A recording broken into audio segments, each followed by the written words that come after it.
तो अब देखते हैं क्वेश्चन नंबर सेकंड, जो कि बहुत ही आसान है। ठीक है, तो देखो यार ध्यान से देखते हैं इस क्वेश्चन को, पहले पढ़ लो यार क्या क्या कहा है इसमें। ठीक है, अच्छे से पढ़ लो क्वेश्चन। ठीक है, बुक तो होगा ही आपके पास में, अगर बुक नहीं है तो यहाँ भी मैं आपके लिए क्वेश्चन लगा देता हूँ, इसको भी देख लिया करो एक बार। ठीक है, तो बहुत ही आसान क्वेश्चन है। यहाँ पे देखो क्या कह रहा है क्वेश्चन के अंदर। क्वेश्चन में सिंपल सा आपको समझा देता हूं। एक आपको ट्रायंगल दिया हुआ है, आइसोसेलेस ट्रायंगल दिया हुआ है। तो जहां भी आइसोसेलेस ट्रायंगल दिया रहा है उसका मतलब क्या कि उसके दो साइड क्या दिए हुए हैं यार, इक्वल दिए हुए हैं। ठीक है, तो आप देखो यहाँ पे इन दोनों को क्या कर दिया, इक्वल दे दिया, तो ए बी इक्वल टू क्या हो जाएगा, ए सी। और यहाँ पे क्या कह रहा है कि जो ए डी है वो एल्टीट्यूड है। तो एल्टीट्यूड का मतलब समझते हो, यानी ये ट्रायंगल का हाइट है। एल्टीट्यूड मतलब एल्टीट्यूड ऑलवेज क्या होता है, परपेंडिकुलर होता है। ठीक है, तो ऑलरेडी ये एंगल क्या हो जाएंगे, दोनों 90 डिग्री हो जाएगा, ये भी 90 और ये भी 90 डिग्री हो जाएगा। ठीक है, यही मतलब होता है हमारा एल्टीट्यूड का मतलब होता है। अब सिंपल से आपसे दो बातें सिंपल पूछ रखा है इसने। कह रहा है कि एडी जो है वो बाइसेक्ट करता है बीसी को। आप हमें प्रूफ करके दिखा दो कि ये जो एडी है वो बाइसेक्ट कर रहा है बीसी को, यानी BD equal to DC. Proof करके दिखा दो आपके हिम्मत हो तो। फिर उसने वो कहा है कि एडी जो है वो बाइसेक्ट कर रहा है एंगल ए को, तो कह रहा है कि इसको भी प्रूफ करके दिखा दो भैया कि एडी अगर एल्टीट्यूड है तो वो एंगल ए को भी बाइसेक्ट करता है। ये बात को आपको क्या करना है, प्रूफ करना है। तो देखो कैसे प्रूफ करते हैं हम लोग, बहुत ही आसान है। ठीक है, 2 मिनट में हो जाएगा ये। तो देखो यहाँ पे ध्यान से हम लोग क्या करेंगे, इन दोनों ट्रायंगल को आपस में क्या दिखा देंगे, कॉन्ग्रेंट दिखा देंगे, काम हमारा हो जाएगा। ठीक है, दिखा देते हैं इसको कॉन्ग्रेंट।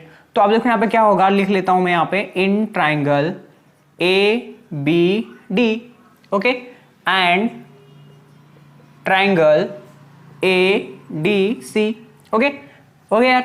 तो यहाँ पे हमने दोनों ट्रायंगल को लिख लिया।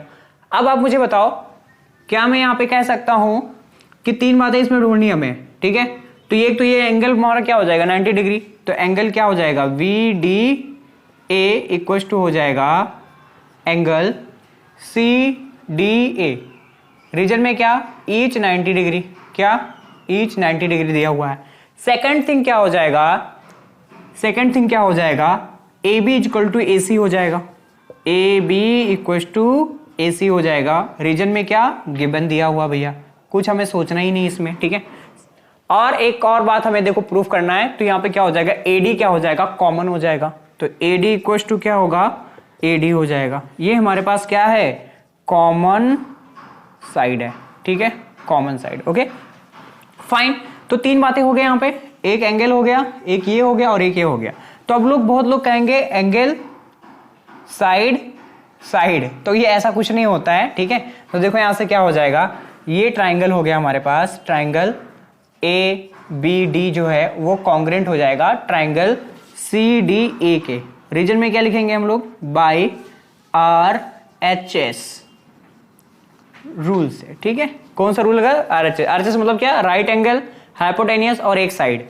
तो ये तो राइट एंगल हो गया। ठीक है, ये हमारे पास क्या हो गया, हाइपोटेनियस हो गया, 90 डिग्री के सामने हाइपोटेनियस, और एडी क्या हो गया हमारा, साइड हो गया। ओके, तो ये हमने कॉन्ग्रेंट दिखा दिया। अब आप मुझे बताओ, अगर कोई 2 ट्राइंगल कॉन्ग्रेंट हो जाता है तो क्या मैं कह सकता हूं ये जो बीडी है और क्या होगा, बीडी और क्या सीडी आपस में क्या होंगे, बराबर होंगे। रीजन में क्या लिखेंगे, सीपी सीटी लिखेंगे। बताओ भाई, क्या इतनी बात समझ में आपको आ रहा है यार, बहुत अच्छे से आ रहा होगा। और यहां से मैं कह सकता हूं कि ये वाला जो एंगल होगा, angle B A D equal to होगा एंगल सी ए डी के। ये भी रीजन में क्या हो जाएगा, सीपी सीटी। तो दोनों बातें हमने प्रूफ कर दिया। तो हम कह सकते हैं ये फर्स्ट वाला भी प्रूफ हो गया कि एडी बाइसेक्ट बीसी। यहां पे देखो क्या होगा, एडी जो है वो बाइसेक्ट कर रहा है बीसी को, यानी बीडी और डीसी इक्वल है आपस में। तो इस वाले बात से हम कह सकते हैं कि हेंस एडी जो है वो क्या कर रहा है, बाइसेक्ट कर रहा है बीसी को। और इस वाले बात से हम लोग कह सकते हैं कि जो एडी है, एडी बाइसेक्ट एंगल ए को।